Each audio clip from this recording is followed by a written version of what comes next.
아내가 사고 내가 쓴다. 남자의 길 남자주부입니다. 오늘은 테슬라 액세서리 중에서 제가 구매하고 반품한 액세서리와 구매를 고민했지만 사지 않은 액세서리를 소개하고자 합니다. 첫 번째로 반품한 액세서리는 파인뷰 LX5 파워 룸미러 2채널 블랙박스입니다. 테슬라는 자체 블랙박스 모드인 감시 모드가 있습니다. 그런데 감시 모드의 경우 배터리 소모량이 많고 모델 Y 기준 하룻밤 약 5%, 음성 녹음이 안되며 화질이 떨어집니다. 이러한 감시 모드의 기능에 만족하지 못하여 추가로 블랙박스를 장착하는 경우가 많습니다. 그렇지만 테슬라는 타사 차량과 동일하게 차량 내부선이나 배터리에 직결하게 되면 보증에 문제가 생깁니다. 그래서 유저가 여러 설치 방법 중 하나를 결정하여야 합니다. 그렇지만 모든 방법이 장점과 단점이 존재하여 블랙박스 설치할 때 고민을 하게 됩니다. 저는 테슬라 모델 Y의 후방 시야를 보완할 수 있는 룸미러형 블랙박스로 선택했었습니다. 파인뷰 LX5 파워는 전면과 후면 카메라를 가진 2채널 블랙박스로 룸미러에 부착하여 사용할 수 있습니다. 전 후면 카메라 모두 풀 HD로 촬영이 가능합니다. 특히 테슬라에 없는 과속 단속 알림 기능도 있어서 편리합니다. 다른 룸미러형 블랙박스도 있지만 과속 단속 알림 기능 때문에 LX5 파워를 선택했습니다. LX3 파워도 있음. 핸드폰 내비 켜는 것도 귀찮다고 느꼈거든요. 하지만 이 제품을 주문하고 나서 감시 모드에 비해 큰 메리트가 없다고 판단하여 설치를 하지 않고 반품하였습니다. 그 이유는 다음과 같습니다. 첫째, 설치법을 결정하기 어렵습니다. 테슬라의 블랙박스 설치 방법은 1. 시거잭 쪽으로 연결하여 설치하는 방법, 2. 시거잭 쪽으로 보조 배터리를 연결하고 블랙박스는 보조 배터리에 연결하는 방법, 3. 12V 배터리에 블랙박스를 직결하는 방법. 이 세 가지가 대표적인 방법이고 유저들과 블랙박스 설치 업체에서 지속적으로 설치 방법에 대하여 연구하고 있지만 각각 장단이 존재합니다. 그 중에서 저는 가장 부담이 없다고 느껴지는 2. 시거잭 쪽으로 보조 배터리를 연결하고 블랙박스는 보조 배터리에 연결하는 방법을 선택하려 했으나 블랙박스와 보조 배터리 가격을 생각하면 그냥 순정으로 감시 모드를 사용하는 게 이득일 수 있겠다고 생각이 들었습니다. 감시 모드의 경우 모델 Y 롱레인지 기준 배터리 용량이 85kW이니 하루 약 5% 4.25kW가 소모됩니다. 급속 충전이 평균 kW당 380원, 완속 충전은 평균 kW당 180원이니 하루 급속 1615원, 완속 765원이고 1년 급속 589,475원, 완속 279,225원이 소모될 것으로 예상됩니다. LX5 파워가 네이버 검색 시 20만원 중반이고 보조 배터리 에코파워팩 스마트 슬림 SAC 30만원 중반이니 약 60만원으로 했을 때 급속 기준 1년 이상, 완속은 약 2년 이상 사용해야 뽕 뽑겠더라고요. 이 산정 기준도 자가 설치 기준이고 만약 업체에 설치를 의뢰할 경우 수수료가 꽤 붙더라고요. 또 업체마다 금액이 너무 달라서 어디를 선택해야 할까 고민에 빠지게 됩니다. 둘째, 후방 카메라의 내부 외부 선택에 따라 선명도가 차이가 있습니다. 외부 카메라의 경우 빗물이 들어온다는 글을 받기에 꺼려졌고 내부는 선명도가 떨어지더라고요. 셋째, 그리고 가장 메리트라 느꼈던 과속 단속 알림의 경우 핸드폰 내비로 대체가 가능하다고 생각했습니다. 그래서 블랙박스를 구매하는 것은 비효율적이라고 판단하여 반품하였습니다. 두 번째로 반품한 액세서리는 테슬라 광각 사이드 미러입니다. 테슬라는 미국 기준으로 만들어진 사이드 미러 특성상 좌우 차이가 발생합니다. 특히 운전석 쪽 시야각이 완전 사망각이라 광각 사이드 미러는 대부분 테슬라 유저가 고민하는 액세서리입니다. 광각 사이드 미러는 여러 가지 종류가 있는데 가격과 기능이 다릅니다. 디밍이나 열선 같은 기능을 유지하려면 비싼 제품을 구매해야 합니다. 특히 디밍이 포함된 제품은 가격이 굉장히 비싸집니다. 저는 네이버에서 주문하였는데 배송기간 동안 좁은 시야각에 어느 정도 적응을 하였습니다. 미친 적응력. 그리고 깜빡이를 켜면 중앙 디스플레이에 해당 방향 카메라 화면이 보여서 사각지대를 확인할 수 있습니다. 그래서 며칠 고민하다 광각 사이드 미러가 필요 없다고 판단하고 반품했습니다. 설치가 쉽다고 하는데 솔직히 말하면 설치하기도 귀찮았습니다.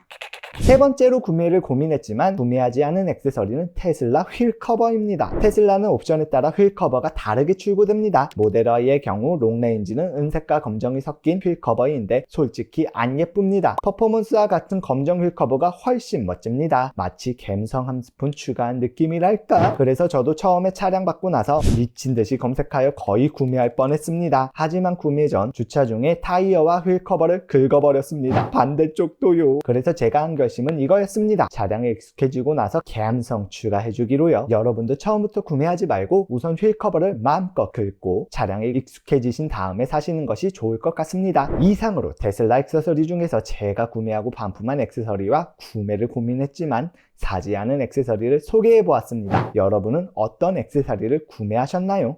혹은 구매하고 싶으신가요? 댓글로 남겨주세요. 오늘도 시청해주셔서 감사합니다. 안녕히 계세요. 쿠키 여보, 지난번에 사달라 했던 테슬라 액세서리는 안 된다고 했지만 이것은 진짜 테슬라에 필요한 액세서리야. 꼭 사주면 좋겠어. 산토스 드 까르티에 라지로 부탁할게.